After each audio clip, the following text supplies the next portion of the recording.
All right, welcome back to the channel. I'm your host, Frazier Smith, winner of YCS Atlanta and YCS Indies Ultimate Time Wizard, and I'm joined today by my co-host here. What's up, guys? I'm Sizzle. My YouTube channel is Sackface. I won RBT Orlando and the Ultimate Time Wizard for YCS Raleigh. And this is our new series called Rush Hour, where we will spend 15 minutes covering various Yu-Gi-Oh topics. And for episode 1, we're just going to start off with Legacy of Yata, Garasu, and Jar of Greed and how they are impacting Edison format currently. So yeah, I'm at the point right now, Eric, where I literally do not want to touch a single back row ever again with an MST or Raiko or Dust Raider. I don't know how you feel, but I'm like freaked out by it. Yeah, you literally can't, I feel like, in a lot of times. It's definitely everywhere now, so you just gotta respect it, I think. Yeah, it's crazy because out of nowhere, we went from only Ludo's deck really playing it the most, right? Like he was the kind of one of the pioneers of it. Although I will say, the first time I ever saw Legacy be used was when Pro Storm won RBET Rulers in 2022. At the end of the yes, it was played in Fairies, and he actually played 42 cards, which at the time I thought was a little weird because in theory people are always like, oh, if you played the draw, you know, like Upstart Goblin or Yata or Jar of Greed or whatever, you want your deck to be 40 because in theory you're trying to make it smaller than 40 to draw your better cards. But Pro Storm went over 40 because he didn't want to draw certain cards as frequently in his opening hand, and he felt like Legacy is one of those cards that baits, not, I won't say bad players, because I feel like anybody can get caught by a Legacy or a Jar or whatever, right? So I won't just say like you're baiting only bad players, but it was one of those things that was designed to bait people's Raikos and MSTs and all that stuff. Heavy Storm, right? If I set 2 back row and you have Heavy Storm turn 1, you're more inclined to be like, okay, I can get a free +1 here. And then you play it, one of them is Legacy or Jar, and all of a sudden it's a 1-for-1 and Heavy Storm is gone forever now. Yeah, I don't even, if someone says 2, like I'm almost assuming it's Yata now. Like I used to assume Starlight or Solemn, and now I'm like, all right, it's Yata's even more likely than it used to be now. Yeah. And so it's interesting because our friend Steven, right, he just topped the YCS Indie with Machina Control, and he was playing 3 copies of Legacy of Yata in his deck. No Solemn Judgment. I actually like his deck list a lot, but he's playing No Solemn Judgment, which is another trend that's been happening because of like Dimitri, and I think other people are just starting to follow suit with the whole like No Solemn thing. But I think when you play Legacy in your deck or Jar or whatever, when you play these draw traps, No Solemn is actually pretty good because one of the things I don't like about Solemn is that it conflicts with Gores, whereas Legacy and Jar combo with Gores in a way, like combo, right? Yep. Yeah. 2 things on that though. Steven actually, when he top 8'd the Indie, he also played 3 Legacy in his Vayu deck. Oh, and like Raleigh. Or Raleigh, yeah, sorry, not Indie. Yeah. Both So, Raleigh and Indie, yeah. Yeah, he's been playing Legacy and he topped back to back. He's one of the few people who's topped 2 Ultimate Time with tournaments in a row. And he did it with Legacy. And so his Vayu deck had it, and also his Machina Control deck had it.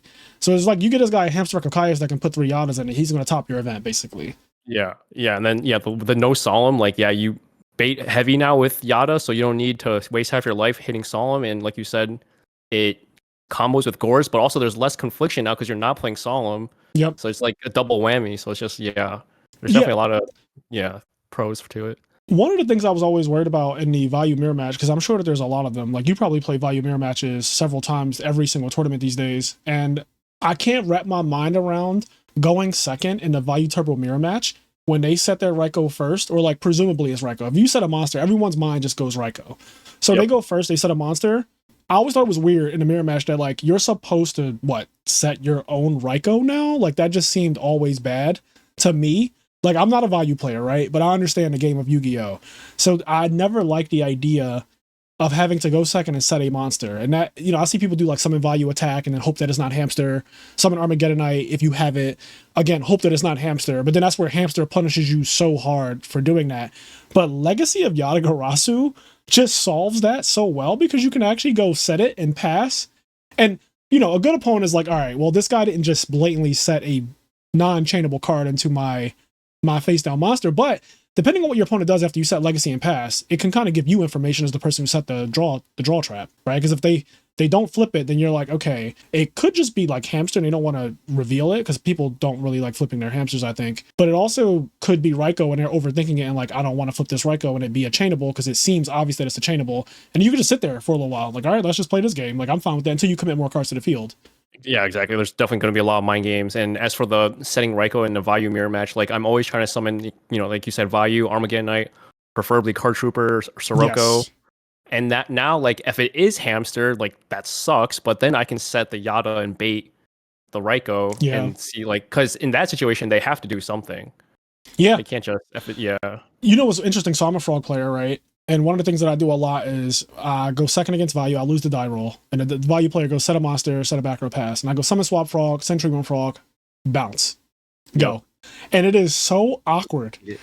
Immediately. And I don't like, again, I'm not a value player. I'm not really on the opposite side of the table where I'm the value person against the frog person who didn't attack my face down monster, right? I set Raiko as the value player and I pass to the frog player and he just does that and passes. A lot of frog players still attack face down monsters like turn one. They just do that.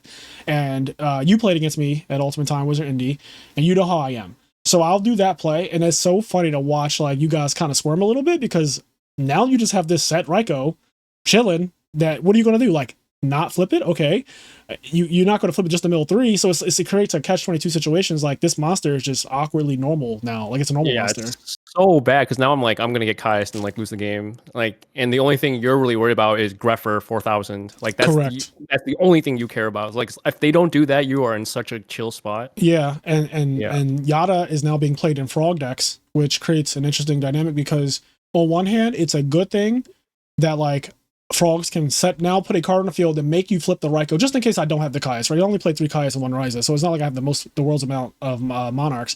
But now I could just set Legacy or Jar, like David's List, Red Vines, who got second at the RBET in LA, you know, and that'll make you want to flip your... Yeah, I want to flip it, yeah. You're going to flip your Raiko, because before, especially let's speak as though we're before RBET LA, so frogs just don't play draw traps. You're just assuming that it's Mirror Force Torrential, Rugeki Break, cards like that. Break, yeah. Right. Or MST, yeah. Right, something like that. Something chainable, but something that you will still get value off of if it is activated, basically. And now, again, even the mind games happening with the frog decks, like you don't know going forward. I feel like everyone's ruined. I think that this just like we're all just going to be psychologically ruined from here on out. I feel like. Yeah, like like the way I'm approaching it now is I'm assuming it's not Jar. Like I'm assuming it's like pre RBETLA. And then as soon as I see a Legacy or Jar flipped, I'm like, all right, there's like 4 or 5 of them like in his deck. Yeah. Yeah. But the first one's gonna get me for sure. So do we respect back row once? Okay, so once you see it, you now, or let's say you don't even have to necessarily see in that game. You know your opponent. Like you saw me playing, you see that I'm playing Legacy and Jar in my deck. So you kind of know that at least. If you know nothing else, you know that because that's how tournaments are. We all watch each other or whatever. So you now know that I'm playing this card. Are you going to respect the back row? Like when you want to deal damage and get aggressive, are you just going to be like, I don't believe it? Or are you going to hold back? Like, what are we doing?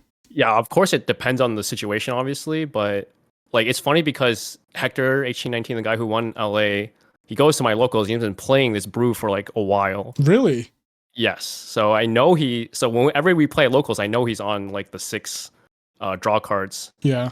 And the first time I played him and I didn't know he was on it, he got me like literally what you said happened. I got got by the first Legacy or Jar, and then I immediately started disrespecting it, and it just I won that match. I remember, but yeah, you have to disrespect it. Like the risk, like every time I play around back row, I'm always thinking risk reward ratio, and the risk is so much less now that like the back row is more likely to be fake. Yeah, like sure you could be got, but if you respect the whole time, you're like I don't think that's good. I actually lost a tournament round in the EWCQ against GBs because he drew and set Yata, and I thought it was a real card, and I didn't go for game, and I lost because of it. Like literally, I respected it too much, and I could have summoned Fortress, and actually he would have been he was at exactly 25 when the duel ended. So like summoning Fortress right there into that back row would have actually won me the game.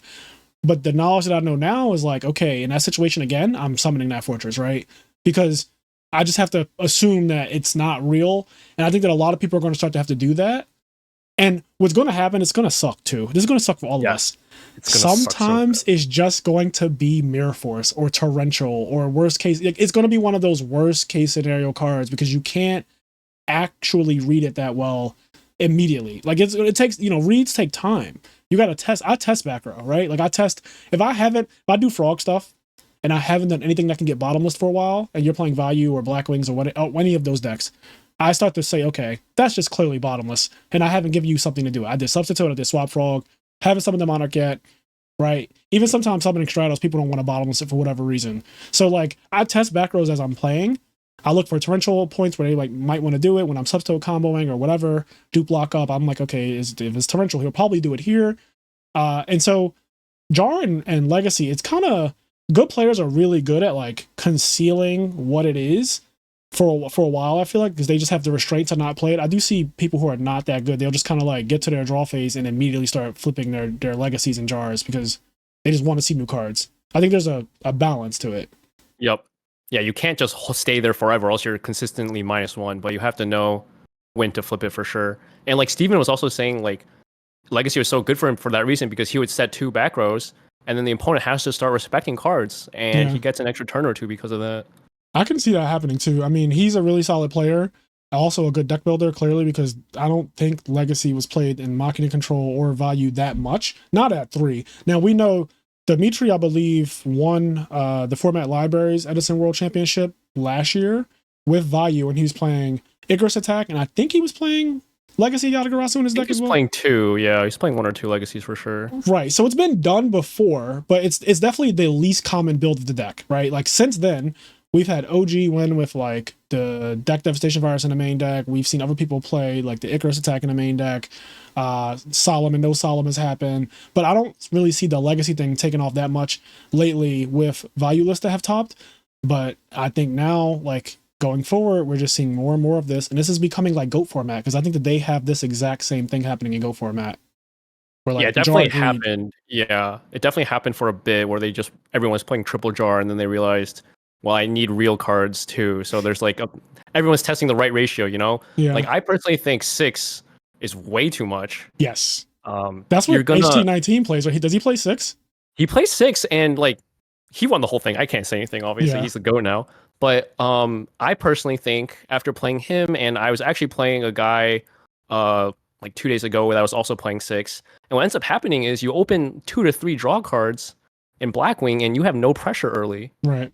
You set 3, but if they know, it's like, it's not the greatest in my opinion, because Blackwings thrive on early pressure. So I agree with that. I feel I lose the most games to Blackwings early and not late. So yeah, I tend to agree with that. It's interesting though, because again, I think if you're playing against a certain caliber of player, these cards scale. They get so much better the worse your opponent is, which I don't like to build for that though, right? Like, I don't want to build towards the not so good players in the room. I try to build for the better players in the room, and what that means for me is trying to blow them out. Like, my frog deck is designed to kind of end the game in an unfair way. Like, again, Future Fusion and Dandelion, those are not, I'm not trying to be fair with those cards. If I go in phase Regeki Break You, pop your back row, and I discard Dandelion and I get 2 tokens, like, you best believe that there's a substitute coming on the next turn 100%. Like, I'm trying to out advantage you crazy to the point where you want to scoop, because it's just like, this game is unlosable for me now.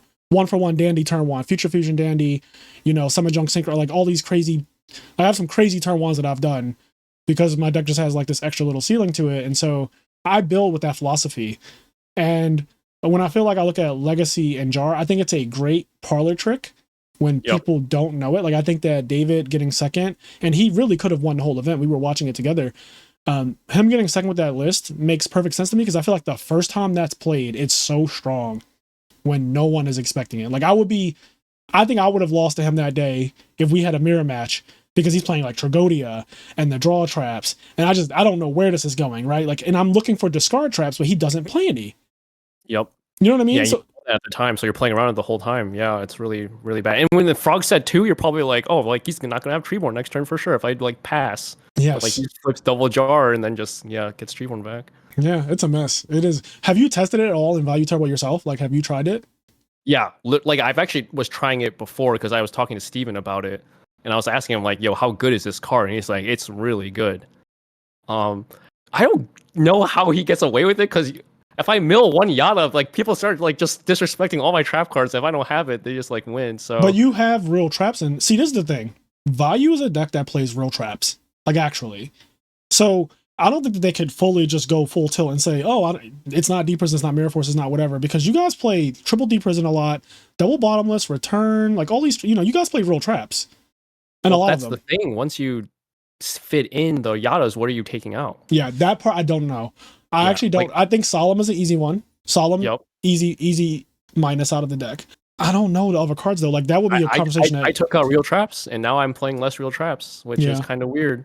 But I do like what you were saying how Yata punishes worser players. I think it also kind of punishes better players because, like, well, personally for me, like, I'm scared as fuck of Mirror Force and Torrential Tribute. Like, I'm Me trying too. to test for that stuff all the time. And Yeah. if I can't get a read on the back row, like, I'm playing around a card that doesn't exist technically. And then if I do attack and they somehow go like Yata Gores, I'm like, bro, I just played around Mirror Torrential and got Yata Gores. Like, it's Oh, really. there's our I don't know time. what. Like you said, this is gonna suck. The next like 2 months is gonna suck for Edison. Like I feel like it's gonna be like they have it or they don't have it. It's so dumb. But yeah, like I don't think six is not right. I think that's way too much. You need to draw into real cards. Yadaing into a Yada, I feel like is complete ass, especially if there's poking you down with like one or two non-committal cards. I don't think it's it. Yeah, I agree. But that's our time. That's Rush Hour. So this is episode 1, guys. Let us know how you feel about this new series, and also please be sure to leave some comments saying what you would like us to talk about for the next Rush Hour episodes, because we're going to be doing this again. I'm going to obviously be doing it with Eric here, Sizzle. So subscribe to his channel as well, Sackphase, and I'll be doing some content on his channel soon. So look out for that. But yeah, this was really fun. This conversation, we could keep going. Clearly, you guys can see we could keep going. I can't believe it's 15 minutes. Yes, I That know. was so 50. It fast. went quick, right? It went quick. And there's Yeah. so many things that we could talk about, but we're just going to keep it moving. We're going to do another topic next time. We'll catch you on the next one. Peace.